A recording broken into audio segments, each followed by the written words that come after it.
जय हिंद, जय महाराष्ट्र, जय श्रीराम। आज 22 सप्टेंबर नवरात्रीचा पहिला दिवस। नवरात्रीच्या सर्व बांधवांना हार्दिक शुभेच्छा।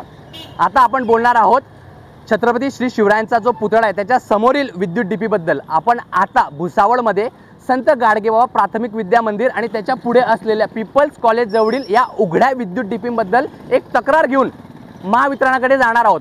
महावितरण प्रशासनाने भुसावळमध्ये अनेक ठिकाणी अशा उघड्या डीपी, जीव घेण्या डीपी ठेवलेल्या आहेत, ज्यामुळे मोठी जीवितहानी देखील होऊ शकते।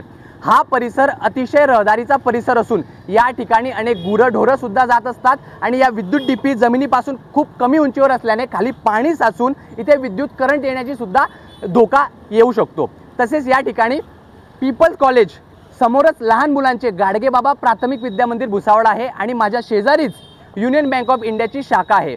अनेक हॉस्पिटल सुद्धा या परिसरात असून इथे कोणताही अपघात होण्याची शक्यता नाकारता येत नाही। मला महावितरण प्रशासनाला हा एक टिचून प्रश्न विचारायचा आहे की महावितरण प्रशासन का वीज धारकांकडून फक्त अवाजवी बिल वसूलण्यातच मशगूल आहेत का, की आम्हाला योग्य त्या सोयी सुविधा सुद्धा महावितरण प्रशासन देणार आहेत।